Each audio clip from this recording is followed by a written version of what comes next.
Messieurs les parlementaires, et Mesdames, Messieurs les conseillers régionaux et départementaux, Monsieur le directeur régional de l'agriculture, Monsieur le directeur départemental de l'agriculture, Mesdames, Messieurs les présidents et directeurs des organisations agricoles, Mesdames, Messieurs les élus du Conseil de la FDSEA, Mesdames et Messieurs.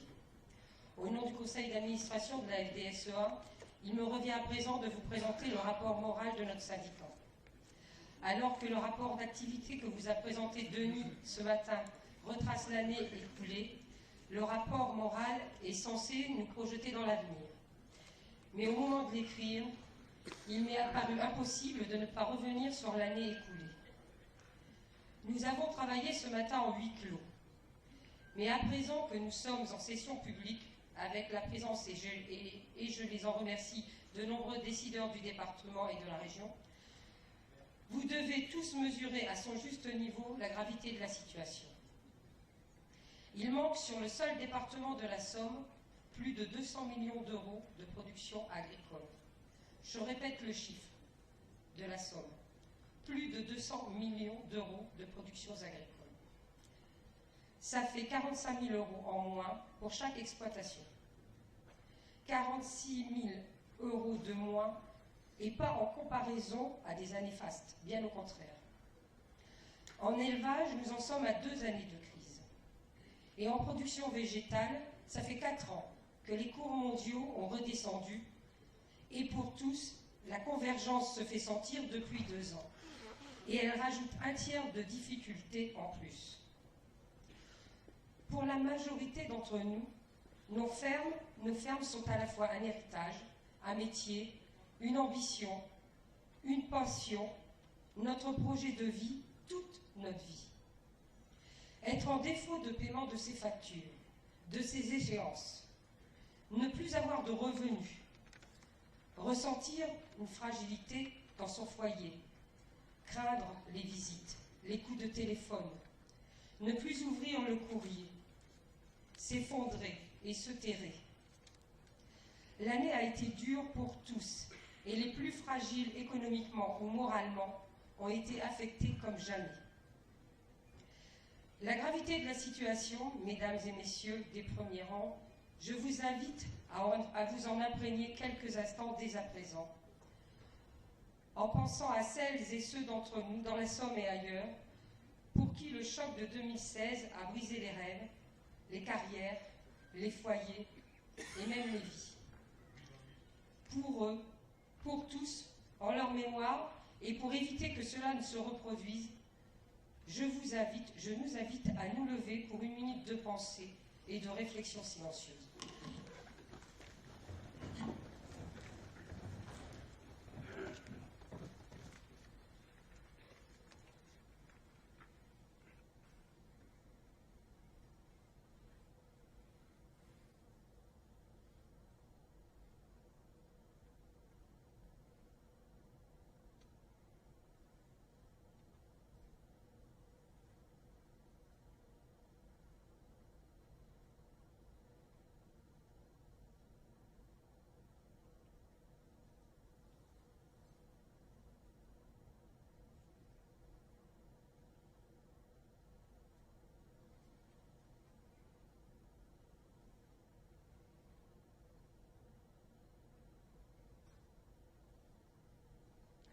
Je vous en remercie. Mais à présent que nos pensées sont rassemblées, il faut aller de l'avant. S'il y a une vertu à la crise, c'est d'avoir remis en place des fondamentaux, et on les voit à plusieurs niveaux. Il y a des fondamentaux de gestion, que l'on a plus ou moins mis en œuvre les années précédentes, mais qui sont plus que jamais d'actualité. Depuis plusieurs mois, tels des pilotes d'avions qui traversent la tempête, nous avons coupé le pilage automatique pour reprendre le pilage manuel. C'est un point fort, parfois désagréable, mais ô combien nécessaire et efficace. À notre niveau, nous, OPA, cette crise a aussi ravivé les liens. Nous devons le reconnaître, nos rencontres avec nos homologues présidents et directeurs des OPA ont été plus fréquentes, plus intenses et plus productives en 6 mois qu'en 6 ans. Et il en ressort du concret. nous avons remis en œuvre des liens entre les conseillers pour que dans chaque ferme, autour du chef d'exploitation, les fournisseurs, le banquier, le conseiller technique et le conseiller de gestion interviennent ensemble au moment du rendu et dans la projection des mois à venir. En quoi c'est fondamental? Prenons un exemple, celui des audits conseils en élevage mis en place par la région Hauts-de-France. En soi, reconnaissons-le, un audit n'est pas une solution. C'est un point de départ social, économique, technique, chiffré. Si on s'arrête là, c'est sûr, le seul qui profite de l'audit, c'est l'entreprise qui l'a réalisé. C'est bien pour ça que c'est le sentiment général que ça a donné au début de leur mise en place. Par contre, quand il y a eu la table ronde finale, alors la vraie plus-value est pour le chef d'exploitation. D'abord, ça évite des zones d'ombre, le non-dit entre les partenaires qui, en cas de pépin, savent parfois trop facilement reprendre leur distance. Ensuite, cela permet de croiser les analyses, d'enrichir les propositions et de se fixer un cap commun. Enfin, cela engage tout le monde aux côtés de l'agriculteur. Maintenant, il faut aller plus loin et poursuivre cette méthode pour la rendre systématique et annuelle.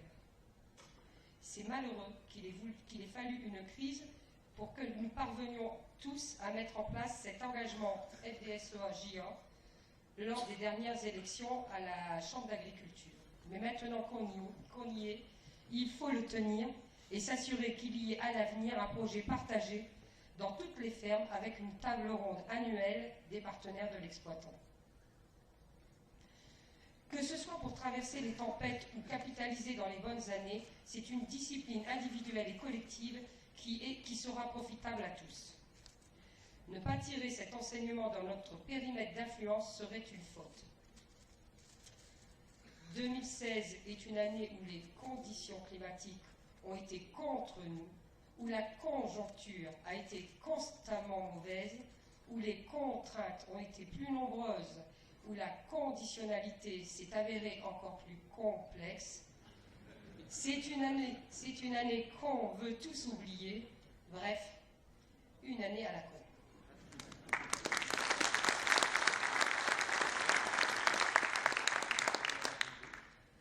Pendant que sur chaque ferme, chacun veut améliorer sa performance, son efficacité au travail, sa rentabilité, pour proposer un avenir à son outil et à sa famille, quel crédit peut-on encore apporter à ceux qui nous administrent?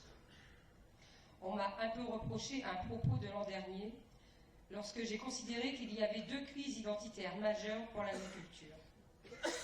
La vache folle et le fol. Qui en doute aujourd'hui? Nous avons réussi à juguler la vache folle, à la maîtriser. Il n'en est pas de même pour le reste. C'est le moins qu'on puisse dire. À l'Assemblée générale de 2016, il y avait une seule campagne PAC en retard. Aujourd'hui, il y en a deux. Une année s'est écoulée et le retard n'est pas résorbé. La médiocrité s'est banalisée et l'épisode des prairies permanentes que nous vivons depuis 3 mois est le révélateur absolu d'une administration centrale complètement dépassée par sa propre machine complètement folle. Sur le sujet des prairies permanentes dont nous avons parlé ce matin, nous avons pu toucher du doigt le fossé qui nous sépare. Dans ce qui fait dévisser le ratio sur la région Hauts-de-France, il y a 3 conséquences directes de la façon dont la France a appréhendé la PAC actuelle et dans la façon dont c'est géré. Il y a toute l'illustration du fait que les responsables n'assument pas leurs responsabilités. Premier point, c'est quoi une prairie? Tous les États membres ont la possibilité d'élargir les couverts qui respectent le verdissement. En France, une prairie temporaire, ce n'est pas du vert. De la luzerne, du métail, des mélanges fourragers qui vont être en place plusieurs années, ce n'est pas vert. En un mot, ce qui est productif, performant pour les élevages et pour l'environnement, ce n'est pas vert. Ailleurs, ça l'est. Deuxième point, c'est quoi le bio? Quand on convertit en France une prairie en agriculture biologique, La façon dont on la considère fait que le ratio prairie se détériore. Ailleurs, non. Troisième point, c'est quoi une parcelle? Pour vous, pour moi, c'est simple. Et surtout, ça ne bouge pas d'une année à l'autre. En France, une parcelle, c'est une photo aérienne sur laquelle on superpose le cache des contours informatiques réalisés à l'autre bout du monde, puis le cache des surfaces non agricoles fait de la même façon, et enfin le cache de notre déclaration. En un mot, on a pris votre déclaration, mais on l'a réduite de toutes ces petites parties mal tracées, non pas par vous, ni même par la DDT. Au total, ces petites approximations, qui ne sont pas de votre fait, qui ne sont même pas vraies sur le terrain, ça fait disparaître des radars 36 000 hectares en 2015 sur la région Hauts-de-France. Ces surfaces-là, on s'est empressé de les rectifier, mais l'administration centrale, qui ne s'intéresse à la PAC actuelle qu'à la PAC actuelle qui va de 2015 à 2020, refuse de regarder 2014 et se cantonne à dire que son calcul est juste. Si vous ne croyez pas aux mathématiques, croyez alors au miracle, car en additionnant des milliers d'erreurs, l'administration française trouve un résultat exact.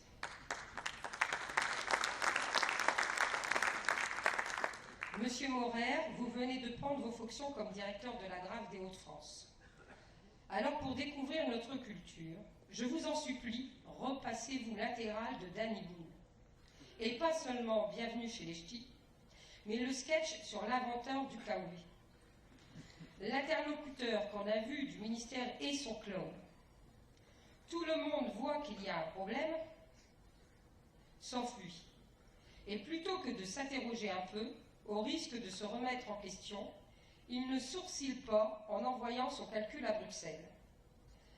La France a 2 ans de retard sur la mise en œuvre de la PAC, mais là où les autres pays reconnaissent leur incapacité à calculer ce fameux ratio, nous avons déjà renvoyé la copie en sachant qu'elle est fausse et que la conséquence directe est une menace, une de plus sur les agriculteurs. Il est encore temps de corriger le tir et pas que partiellement. L'Europe, disait De Gaulle avec un peu de distance. Ce qu'il exprimait, c'est que tout ne devait pas se faire à Bruxelles et qu'il fallait garder une capacité nationale d'intervention, pour ne pas dire une souveraineté. Aujourd'hui, l'Europe est le prétexte des renonciations nationales. Pour une directive européenne, on s'en crée 10 en France, et une seule en Belgique, en Allemagne ou en Espagne. On ne peut pas dire « c'est la faute à Bruxelles », quand dans le même temps et dans la même Europe, ces pays avancent à la vitesse à laquelle on recule. Cessons de porter à l'Europe des responsables dont on veut écourter la carrière en France. Cessons de confier en France les règnes de l'agriculture à des personnes dont ce n'est ni la formation, ni l'idéologie, ni la compétence.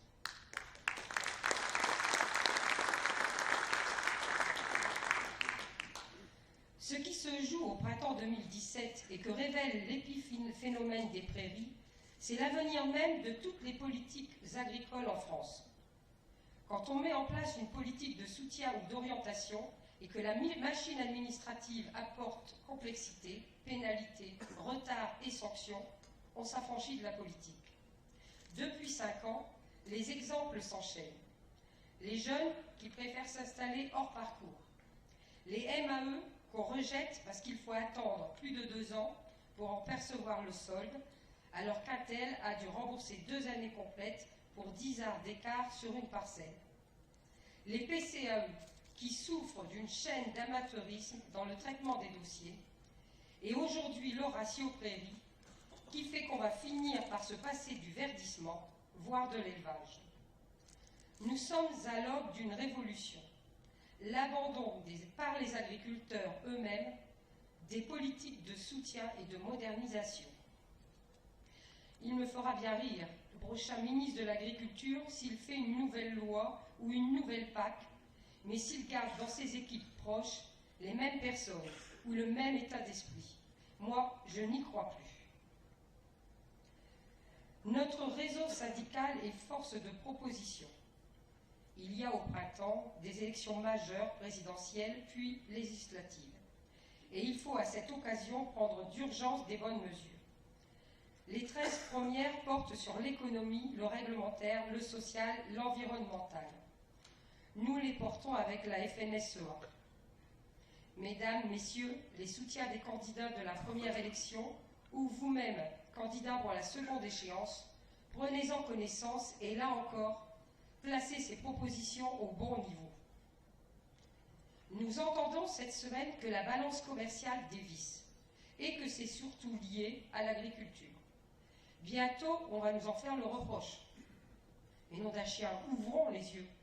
Je ne défends pas une agriculture qui aurait tous les droits, droit de polluer, d'empoisonner, droit de maltraiter ses salariés ou ses animaux. Je défends juste une agriculture qui aurait le droit de produire et de travailler. Il est essentiel que nous, agriculteurs, retrouvions revenus et satisfaction et surtout du sens à notre métier. Le maillon fort, le socle, le vrai ressort du développement des outils de transformation, de services et de tous les acteurs de nos territoires ruraux, c'est l'agriculteur et son outil de production. La vraie mutation, c'est d'accompagner et de libérer l'esprit d'entreprise de tous les agriculteurs. La vitalité et la richesse de nos territoires en dépendent, et la richesse n'est pas un gros mot. Ce lien entre la FDSEA et les territoires ne doit pas être un vain mot. C'est le message que nous avons passé à chaque assemblée générale de ce qui constitue encore nos cantons. Si nous abordons en 2017 cette réforme de notre réseau, ce n'est pas qu'une réforme statutaire. C'est d'abord et avant tout pour que partout sur les territoires qui nous concernent, l'agriculture soit représentée dans les instances dont l'activité nous impacte. Que ce soit sur les nouveaux cantons administratifs, où notre lien y est très fort, ne serait-ce que par les voiries avec le conseil départemental, ainsi que pour les intercommunalités avec lesquelles nous avons plusieurs points clés. Le premier, c'est que pour faire du développement économique, il faut du foncier. Le second, c'est que l'agriculture, l'agroalimentaire, l'agroservice sont le premier potentiel de développement des territoires ruraux. Le troisième, c'est le risque d'engluer nos ambitions de développement dans le marché du réglementaire. Si la FDSEA n'avait pas donné l'alerte sur le SRCE, toutes les intercommunalités auraient aujourd'hui des contraintes profondes affectant le quotidien des citoyens. Ce bon sens paysan, il faut à la fois l'incarner dans nos territoires ruraux, mais aussi le reconnaître dans nos instances gouvernantes. On ne peut pas fustiger outre-Atlantique la manie du tweet de Donald Trump quand depuis 10 ans, on légifère dès qu'un chien aboie et que nos positions publiques sont prises en fonction du qu'en dira-t-on et non pas du bien commun. Nous devons quitter cette politique du ventre plein et du jamais content. Nous voulons tous vivre vieux et en bonne santé. Nous voulons tout et son contraire. Du propre, facile à utiliser mais pas trop, une carotte bien droite, pratique à éplucher mais avec un peu de sable pour son authenticité, des produits au goût qui rappellent grand-maman, mais surtout ne pas vivre comme nos grands-parents. Notre société est ainsi faite de paradoxes, c'est un fait. Quoi qu'on dise, quoi qu'on fasse, il suffira toujours d'une émission, d'un tweet, d'une vidéo sur YouTube pour que tous s'affolent et fustigent l'agriculture. Ils trouveront même que le sourire de la fermière sur le pot de yaourt est mielleux, faux et intéressé, comme le fromage qui va avec. Dénoncer, c'est parfois utile. S'acharner, c'est toujours futile, n'est-ce pas Xavier? Qu'on respecte les animaux jusqu'à leur abattage, je suis la première à le souhaiter. Mais ce n'est pas parce qu'on passera du Mozart dans les abattoirs qu'on aura des assiettes qui chantent et des campagnes heureuses. Les agriculteurs sont-ils responsables de tous les maux que l'on met en avant ou bien victimes? Et s'ils sont plus victimes que responsables, ce que je crois profondément, où sont les responsabilités et comment les résout-on? L'enjeu de ce printemps, c'est de ne pas lâcher la proie pour l'ombre.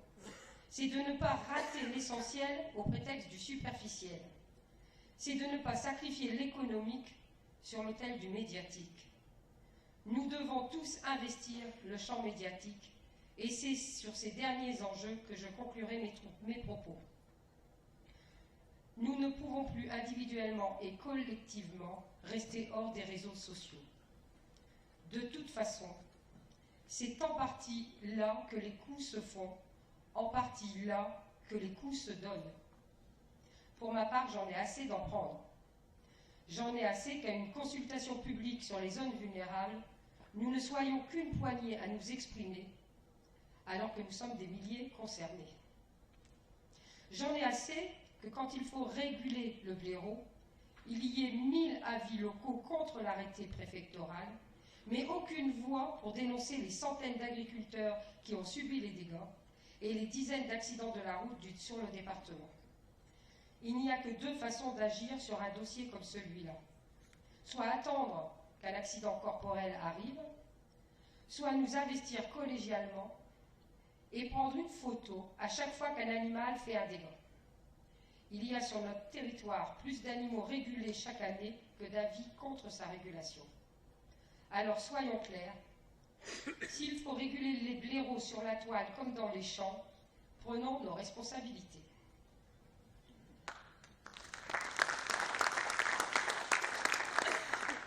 Les réseaux sociaux ont toujours existé.